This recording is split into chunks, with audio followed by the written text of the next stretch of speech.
चंदेरी का छोटा सा गांव, जहां कभी भीड़ थी, अब रात होते ही सुनसान हो जाता था। लोग दरवाजों पर ओ स्त्री कलाना लिखना नहीं भूलते थे। वो भयावह रातें बीत चुकी थीं जब स्त्री हर वर्ष पूर्णिमा की रात को गांव की औरतों को उठा ले जाती थी।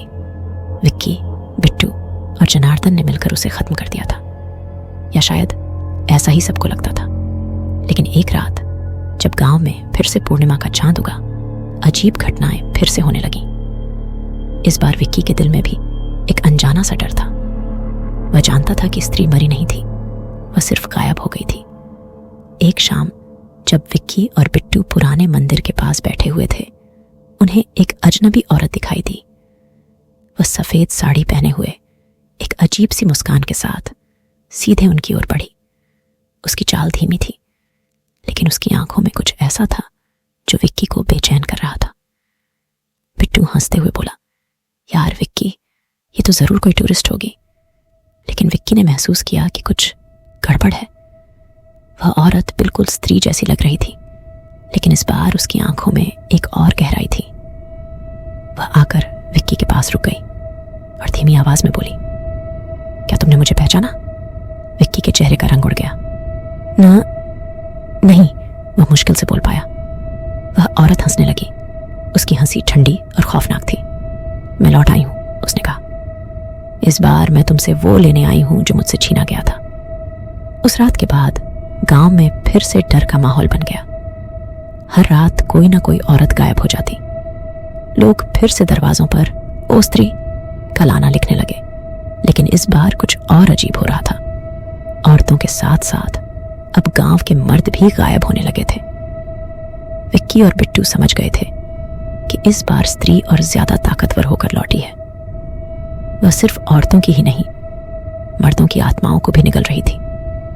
विक्की ने फैसला किया कि अब उसे फिर से मंदिर में जाकर स्त्री का सामना करना होगा। लेकिन इस बार वह अकेला नहीं जाएगा।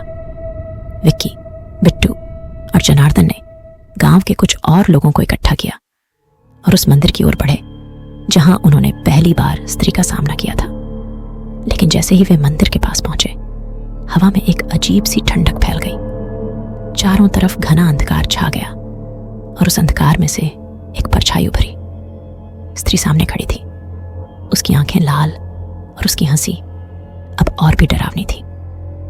उसने विक्की की ओर इशारा किया, तुम्हें लगता है कि तुम मुझे हरा सकते हो? विक्की कांपते हुए बोला, तुम यहां क्यों आई हो? मैं वो लेने आई हूं जो मुझसे छीना गया था, उसने कहा। मेरा बदला पूरा होगा। स्त्री की आवाज के साथ ही उसके चारों ओर अंधकार और घना हो गया और धीरे धीरे हर कोई उसकी गिरफ्त में आने लगा। अचानक विक्की को महसूस हुआ कि उसे वही करना होगा जो उसने पहले किया था, लेकिन इस बार एक नई तरकीब के साथ। उसने अपनी जेब से एक पुरानी ताबीज निकाली जिसे उसके दादाजी ने कभी उसे दिया था। यह ताबीज बुरी आत्माओं को रोकने के लिए है, उन्होंने कहा था। विक्की ने हिम्मत जुटाई और ताबीज को स्त्री की ओर फेंका। स्त्री ने एक जोर की चीख मारी और अंधकार में गायब हो गई। गांव फिर से शांत हो गया, लेकिन विक्की जानता था कि यह शांति अस्थायी है। स्त्री फिर से वापस आ सकती है, और इस बार शायद और भी ताकतवर होकर।